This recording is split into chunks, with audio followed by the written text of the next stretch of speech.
Dude, her voice, man. Fuck. I can't do it. I had to go in the office today, and I work my office is about 45 minutes from my house, and I was driving in, and I put Kate Bush on Spotify. I'm like, what, am I missing something? Because people have told me, like, you're nuts. She's great. I can't do it, dude, no matter how many songs I listen to. I did the same thing today, Bruce. I was like, what am I missing? Like, what is about this artist that everybody fucking loves? I mean, I think everybody jumped on the bandwagon for Stranger Things. I think she's always been had a cult following, and we've said Yeah, before that she gave birth to all like the Tori Amos and all that kind of exactly. shit. And Exactly. but the one thing she didn't have was like commercial success. And then that Stranger Things song was just huge. And it's not a terrible song, or it's not as bad as some of her other shit. Just her whole gimmick sucks. Yeah. Like her voice and Let's play another example. So I put a song on the playlist today, and you messaged me today, and you're like, where the fuck did you find this song? But here's just an example of how terrible her voice is, like when it's isolated. This is Army Dreamers. But he never had a proper education. Should have been a father. But he never even made it to his 20s. All right, that's all. We don't need to play more. I could see clove smoking chicks loving Kate Smith. I just know the kind, you You said know? before you could smell the cat piss when you listen to her. Oh God. It's like all the wannabe witches, the Wiccan witches, they all Yeah. like love her and shit. And I think it's a cultural thing that she's about. I don't know. Just like Stevie Nicks. She has that witch thing going for her. I will say this in her defense. She has kept control over her career, and she's kept all the rights to all of her music. So when that Stranger Things Yeah, song because went who the big, fuck wants it? right. Well, she never let her record label own it or anything else. So when that Stranger Things song started making mad bank, it all went right to her. Like she made millions of like dollars that. off of the Stranger. So I was like, I respect that. She stuck to her guns all those years and she went ching. Somebody Right. used it, you know? Good for her, though. I think she's getting in this year, dude. It is her third year in a row being nominated. So somebody on the Yeah. nominated committee just keeps arguing for her.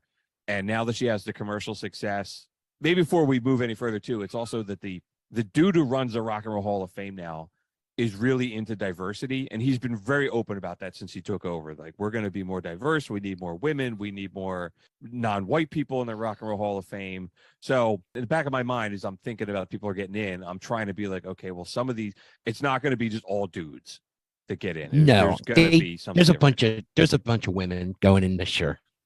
They're really making up for it this year. Yeah, I just can't imagine her not getting in. And I don't want to hear She's it. getting in. I mean, I don't want to hear it either, but who the fuck's going to induct her? Like Peter Gabriel? Maybe David Gilmour discovered her. So maybe him. Okay. So we get to blame him. Right. It's his fault. Goddamn, one of the greatest guitar players ever ruined. It all balances out in the long run. That's the yin to the yang. I remember seeing Kate Bush on 120 minutes back in the day.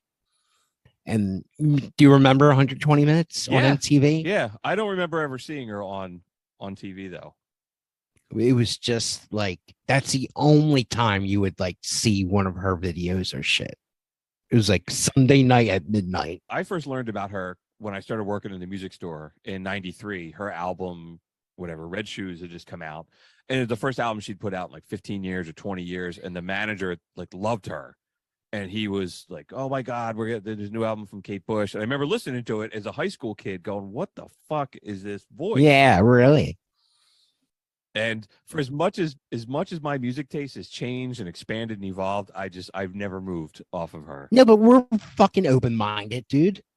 We're fucking open-minded. How much shit I took for going off about how much I love Sarah McLachlan's music and everything the other week. And, we listen to anything. We listen to everything. Sure. We're going to get into some of these artists, and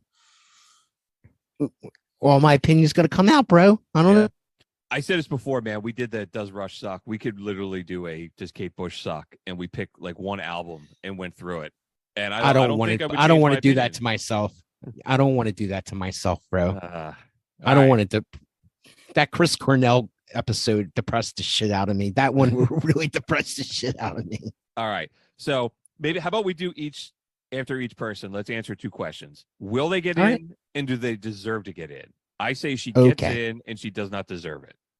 I say she gets in, and I'll say she deserves it for longevity. She stuck to her guns all these years. She did Okay. what she wanted to do.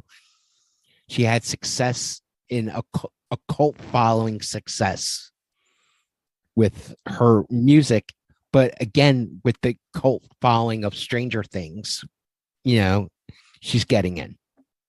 And I just think that she stuck to her guns all these years. I just hate her voice. All right. I'm writing all this down as we're going to. So Kate Bush is yes. We don't like it, but yes.